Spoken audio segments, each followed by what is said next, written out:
जय श्रीमन्नारायण।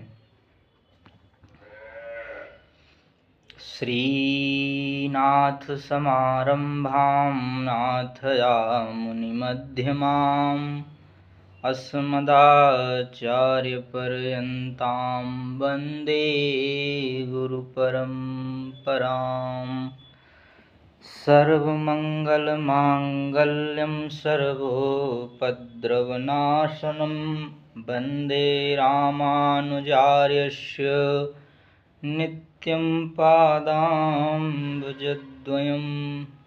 श्रीमधुसूदनं माधवाचार्य श्रीधराचार्यपरमार्थपथदर्शिकम् जगद्गुरु श्रीराघवेन्द्राचार्य वन्दे नित्यं पादाम्बुजद्वयम्। नारायणं नमस्कृत्यं नरं चैव नरोत्तमं देवीं सरस्वतीं व्यासं ततो जयमुदीरयेत्। यं प्रव्रजन्तमनुपेतमपेतकृत्यं द्वैपायनो विरहकातरया जुहाव। पुत्रेति तन्मयीतनया स्वभिनेदुवस्तं सर्वभूतहृदयो मुनिमानतोऽस्मि।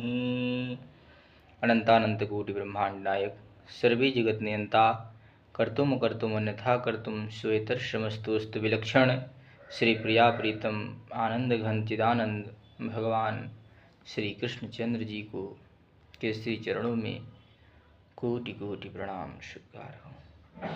राधा मेरी मात है, पिता मेरी घनश्याम, इन दोनों के चरणों में मेरा कोटि कोटि प्रणाम।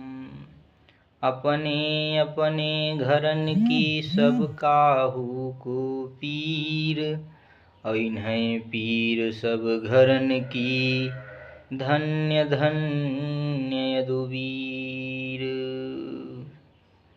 बोले सच्चिदानंद भगवान की जय हो, राधा रानी सरकार की जय हो, ब्रजेद नंदन भगवान की जय हो।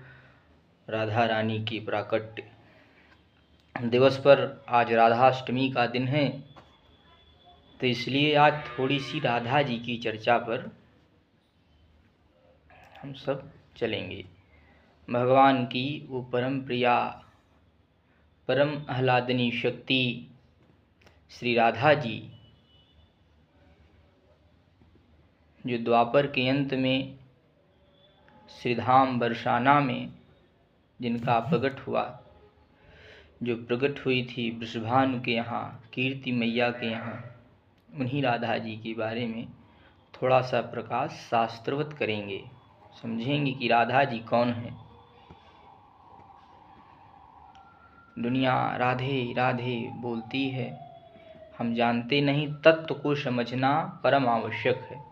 जब तक हम तत्व को नहीं समझेंगे तब तक हम कुछ समझ नहीं पाएंगे, इसलिए तत्व को जानना परम आवश्यक है। ऋग्वेद में प्रमाण वर्णन है कि जब इस समस्त संसार में कुछ नहीं व्याप्त था तो एक शून्य व्याप्त था। क्या? शून्य। तो उस शून्य से सबसे पहले भगवान सर्वे जगत नियंता श्रीमन्नारायण प्रकट हुए। उसी शून्य से उन्होंने जब भगवान जब प्रकट हुए तो उन्होंने अपने वाम भाग से संकल्प किया और आदि महालक्ष्मी का प्राकट्य हुआ। आदि महालक्ष्मी का प्रकट हुई। जब आदि महालक्ष्मी प्रकट हुई तो भगवान के हृदय में उनका इतना ऊंचा स्थान है, जैसे नारी शक्ति को भगवान ने स्वयं हाथ जोड़कर दंडवत किया, प्रणाम देवी। भगवान के ऐसी प्रेम भरी वाणी से माता को, लक्ष्मी जी को अश्रु आ गए। कहा कि प्रभु आपने हमको प्रकट किया और आप हमको प्रणाम कर रहे हैं। कहा देवी आप आदि शक्ति हैं और समस्त सृष्टि समस्त प्रकृतियाँ जो कुछ भी हो रहा है सब आदि शक्ति की प्रेरणा से हो रहा है। इस समस्त विश्व उस आदि दत्त शक्ति के अधीन है। आदि शक्ति के बिना कोई काम संभव नहीं होते। जितने भी दुनिया में सारे काम सब आदि शक्ति के द्वारा संचालित हैं। आदि शक्ति अगर नहीं होती तो कुछ काम नहीं होता। मंत्र लिखा है सर्वमंगल मांगल्ये शिवे सर्वार्थ साधिके शरण्ये त्र्यंबके गौरी नारायणी नमोस्तुते। वेदों में मंत्र हैं। इस मंत्र का आशय है कि हे माँ, हे मातेश्वरी, हे सर्वे जगत की स्वामिनी, सेवक अत्यंत दीन है, हमारा प्रणाम स्वीकार करें माता। तो भगवान से उन्होंने पूछा कि माँ प्रभु हमको क्यों प्रकट किया गया, आपने हमको क्यों प्रकट किया है। तो भगवान ने कहा हम सृष्टि करना चाहते हैं। सृष्टि उस समय कुछ नहीं था, केवल शून्य व्याप्त था। शून्य से भगवान से आदि लक्ष्मी प्रकट हुई। तब महालक्ष्मी ने कहा ठीक है प्रभु सृष्टि करेंगे, आप अपने अंश से त्रिदेव को प्रकट कीजिए। ब्रह्मा विष्णु शंकर को त्रिदेव कहते हैं। तो सर्वप्रथम भगवान ने अपने और माता लक्ष्मी की सहायता से ब्रह्मा जी को उत्पन्न किया। सर्वप्रथम भगवान ने ब्रह्मा को उत्पन्न किया था। ब्रह्मा को नमः कमलनाभाय नमः कमलमालिने नमः कमलपादाय नमः कमलेक्षणे। भागवत में मंत्र है ये। कमल की नाल से ब्रह्मा प्रकट हुए। सर्वप्रथम ब्रह्मा जी कमल से प्रकट हुए। भगवान की नाभि कमल से ब्रह्मा प्रकट हुए। ब्रह्मा प्रकट हुए,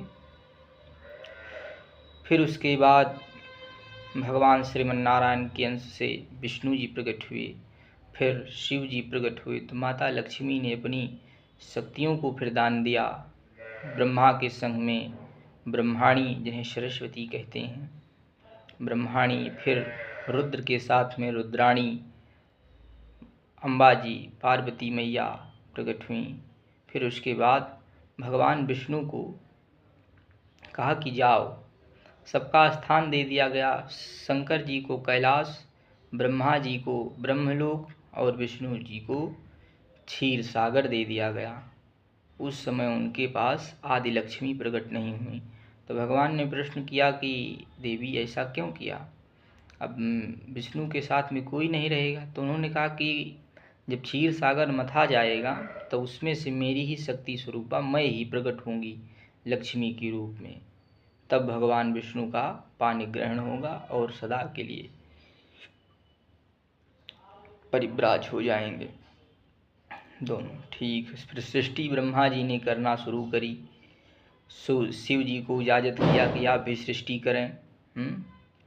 तो शिव जी ने तो भूत प्रेतों की सृष्टि शुरू कर दी, और ब्रह्मा जी ने जो बनाया था उसको मिटाना शुरू कर दिए। भूत प्रेत इत्यादि गण मिटाना शुरू कर दिए। तो ब्रह्मा जी ने आकर रोक दिया, कहा एक काम करो, तुम चुप रहो, तुम कुछ न करो, कोई काम न करो, तुम केवल तप करो, तपस्या करो और ज्ञान अर्जित करो, तुम संहार करना। भगवान शिव ने सृष्टि रोक दी वहीं पर। जो आजकल दुनिया में भूत प्रेत पिशाच गण हैं वो सब भगवान शिव की ही सृष्टि से प्रकट हुए हैं। जो भी पिशाचनी, डाकिनी, शाकिनी, मालिनी शक्तियाँ हैं, आजकल जो अदृश्य शक्तियाँ हैं, जिन पर बड़े बड़े बाबा रिसर्च कर रहे हैं, जिन पर बड़े बड़े आदमी लोग दौड़े चले जा रहे हैं, जय हो जय हो जय हो। दुनिया में चमत्कार की महानता नहीं है। दुनिया में अगर किसी की है तो भगवान की है, सत्ता की है। भगवान आदिदैविक आदि शाश्वत हैं।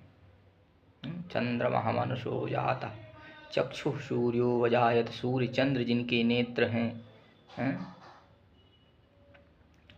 भुजाएं जिनकी हजारों हैं, नेत्र सहस्त्र हैं, बहुत अनंत है उनकी विशाल महिमा है। जो कि कोई ज्ञानी ध्यानी और महात्मा कभी नहीं उल्लेख कर सकते। भगवान पारगम्य हैं, सर्वदृष्टा हैं, सर्वनियंता हैं, सर्वसाक्षी हैं, सर्वसुहृद हैं, सर्व कृपालु हैं, सर्वाज अंतर्यामी हैं, सब कुछ प्रभु हैं। जीव उनके सामने एक कण भी नहीं है। कण समझते हैं ना, बहुत छोटा होता है, वो भी नहीं है। भगवान बहुत बड़े हैं, भगवान के समान कोई नहीं है। वो अद्वितीय हैं। सत्यम सत्यव्रतम सत्यपरम त्रिसत्यम सत्यस्य योनिं निहितं च सत्ये सत्यस्य सत्यामृत सत्यनेत्रं सत्यात्मकं त्वां शरणं प्रपन्ना। भगवान जब कारागार में प्रकट हुए थे देवकी मैया के, तब देवताओं ने स्तुति करी थी, ब्रह्मा जी ने स्तुति करी थी। उसमें सत्यव्रतम, भगवान सत्यव्रत हैं, सत्य संकल्प। उन्हें कुछ करना नहीं, उन्होंने सोचा कि सृष्टि बन जा, सृष्टि बन गई। कुछ करना नहीं, उनकी शक्तियाँ जो हैं सर्वज्ञ हैं, वो तुरंत कर देती हैं। सत्यव्रतम सत्य परम सत्य परम त्रिसत्यम सत्यस्य योनिं निहितं च सत्ये सत्यस्य सत्यामृत। उनका वचन, उनकी वाणी अमृत है। नेत्रम, उनके नेत्र जो देखते हैं वो सत्य देखते हैं। माया नहीं खड़ी हो सकती। जैसे अंधकार के सम्मुख, जैसे प्रकाश के सन्मुख अंधकार नहीं जा सकता। प्रकाश आया कि अंधकार तुरंत गया, उसमें एक को सेकंड, एक मिनट की देरी नहीं, माइक्रो सेकंड की भी देरी नहीं। प्रकाश आया कि अंधकार तुरंत उसी क्षण गया, भाग गया। समझ में आया भैया? तुरंत उसी क्षण जाएगा अंधकार, एक को मिनट नहीं लगेगा। उसी प्रकार भगवान के सन्मुख माया नहीं जाती। रामायण में ज़रा देखो, इंगित किया है गोस्वामी तुलसीदास जी ने कि लक्ष्मण दीख उमाकृत वेशा चकित भये रुज हृदय विशेषा। लक्ष्मण जी ने जो रूप देखा तो दंडवत किया, अरे माता जी आप आ गई। लेकिन भगवान ने जब रूप देखा तो कहा कि कहऊ बहोरी कहाँ वृष के तू अब विपिन अकेली फिरऊ के ही हेतु। आप ऐसा विपिन में क्यों, जंगल में क्यों घूम रही हैं आप? भगवान वृषभध्वज कहाँ गए? भगवान शंभु कहाँ गए? क्यों टहल रही हैं भाई? बहुत लज्जित हो गई, नैन मून के रास्ते में बैठ गई। जहाँ देखें तहाँ प्रभु आसीना। बहुत समस्या। इसीलिए माया जो है भगवान के सन्मुख नहीं जाती, खड़ी नहीं हो सकती। जितने कार्य हैं महापुरुष और भगवान, ये सब उनका कार्य योग माया से है, होता है। उसमें शंका पंका नहीं करनी है, शंकापन निष्कलंक हैं वो सब आगे चली गए। माया उन पर नहीं हावी हो सकती।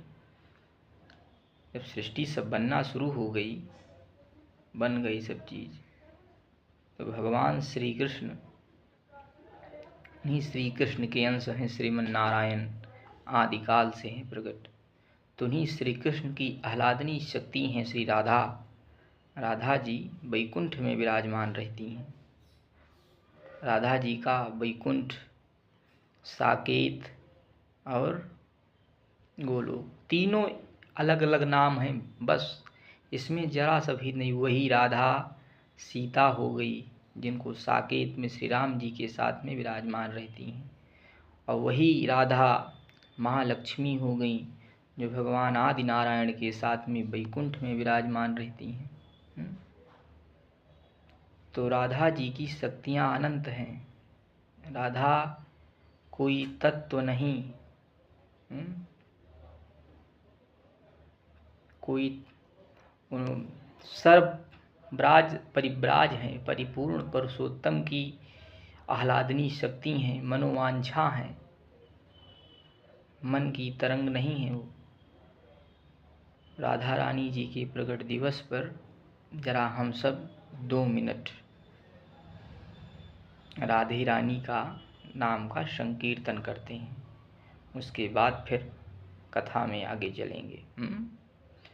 राधे राधे राधे राधे राधे राधे राधे, श्री राधे श्री राधे श्री राधे श्री राधे, राधे राधे राधे राधे राधे राधे राधे, जय जय जय श्री राधे जय श्री राधे, राधे राधे राधे राधे राधे राधे राधे, राधा की जय जय माधव की जय जय, राधा की जय जय माधव की जय जय, हरे कृष्ण बिहारी की जय जय जय जय, कृष्ण बिहारी की जय जय जय जय, हरे वृंदावन बिहारी की जय जय जय जय, वृषभान दुलारी की जय जय जय जय, महारानी की जय जय, राधा की जय जय